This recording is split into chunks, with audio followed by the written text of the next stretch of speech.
Years ago, buried beneath the soil of northern Israel, archaeologists found a broken black stone. At first it looked like any other ancient relic, but what they uncovered would send shockwaves through the world of biblical archaeology. It was the Tel Dan Stele. This seemingly normal-looking slab of stone single-handedly confirmed the existence of one of the most important biblical lineages. It was the lost proof of a king history had forgotten. And in this video, we're going to explore just what makes this archaeological bombshell so special for scholars and believers alike. Back in 1993, Israeli archaeologist Avraham Byron was participating in routine excavations at the foot of Mount Hermon in northern Israel. The site itself is legendary, known as the biblical city of Dan, where ancient Israelites once worshipped. It's here that Abraham laid his eyes on a stone slab, inscribed with ancient Aramaic, a language once spoken across the Near East.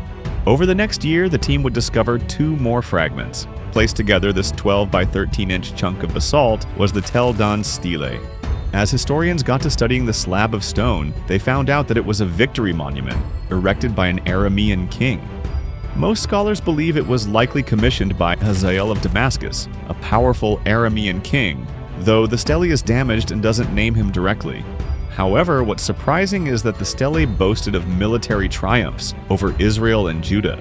In particular, it referenced the House of David. The ancient inscription translates to, "I killed Jehoram, son of Ahab, king of Israel, and I killed Ahaziah, son of Jehoram, king of the House of David." Why would an enemy king carve David's name into history? Could this stone slab finally prove that King David wasn't just a myth? The truth is that up until then, there had been no mention of King David, the legendary slayer of Goliath and founder of Israel's royal dynasty, in historical texts except for the pages of the Bible. The lack of evidence ignited a debate among scholars about whether King David was a mythical hero or a historical figure. Some argued that the Bible's tales of David and Solomon were exaggerated, but the Tel Dan Stele reignited that argument and offered the most powerful archaeological support yet for the historical existence of King David. It documents the victory of an Aramean king over his two southern neighbors, the king of Israel and the king of the House of David. In the carefully incised text written in neat Aramaic characters, the Aramean king boasts that he, under the divine guidance of the god Hadad, vanquished several thousand Israelite and Judahite horsemen and charioteers before personally dispatching both of his royal opponents.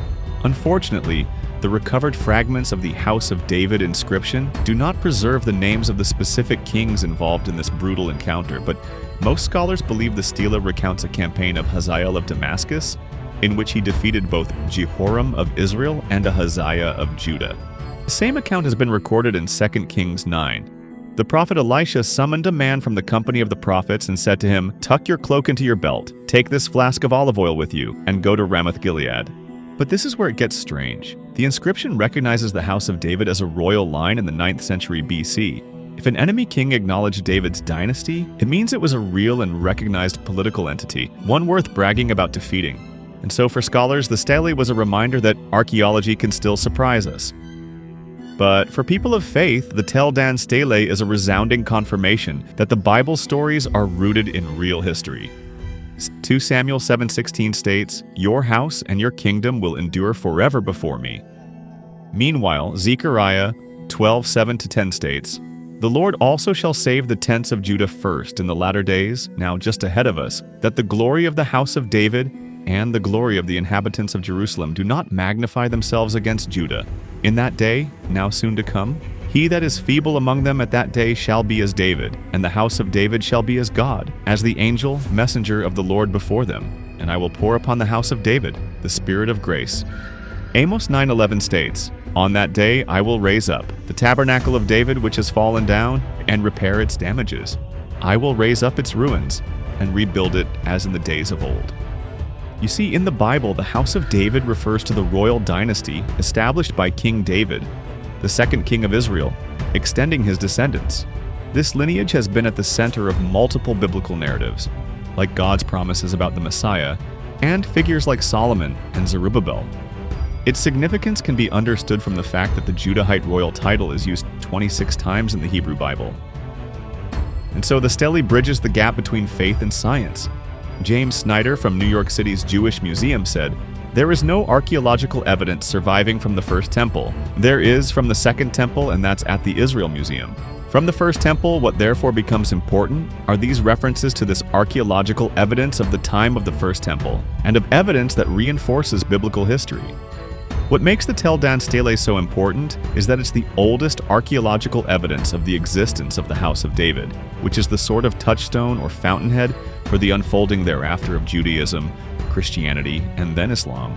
For those of you who don't know, the First Temple is believed to have been built by David's son, King Solomon, in the 10th century BCE and was destroyed during the Babylonian siege of Jerusalem in 586 BCE.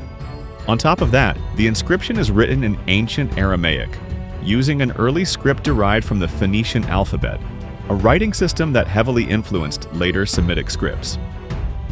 But here's the part scholars still argue about: the translation of the word bytdwd. George Athos, a renowned Bible and a teacher of faith, believes that the critical word often translated as House of David in fact refers to a place name, possibly Jerusalem. However, the evidence suggests otherwise, like the discovery of a destruction layer. Historians found it was dated to the late 8th century BCE, which means that the Tel Dan Stele is without a doubt from the late 9th and early 8th centuries, around 100 years after King David passed away. You see, when pottery and other artifacts are buried under a layer of destruction debris, historians can confidently say that the items are older than the event that caused the destruction. What's more, the Mesha Stele also references the House of David. Found in Jordan by local Bedouin, the stele was unfortunately destroyed. However, much of the text has been reproduced thanks to French archaeologist Charles Clermont-Ganneau. His work allowed French scholar André Lemaire to translate the inscription in 1992 to this: "To herd the small cattle of the land, and Hornan in it dwelt the house of David." What's surprising is that André did it just a year before the Tel Dan Stele was discovered, erasing any doubts about the authenticity of his translation. What's more, the phrase he translated to David was similar to bytdwd, with only the letter D missing. While Lemaire's interpretation of the Mesha Stele as referencing the House of David is compelling, it remains debated among scholars due to damage in the key portion of the text. Still, the Tel Dan Stele isn't just a rock. With a few lines of ancient script, it changed the way we see one of the Bible's greatest heroes.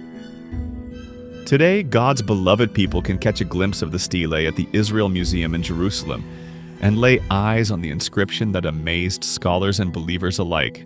And that's all for today. Was King David a real king or a myth cleverly written into history? The Tel Dan Stele forces us to rethink everything. What do you believe? Drop your thoughts below and don't forget to subscribe for more ancient mysteries uncovered.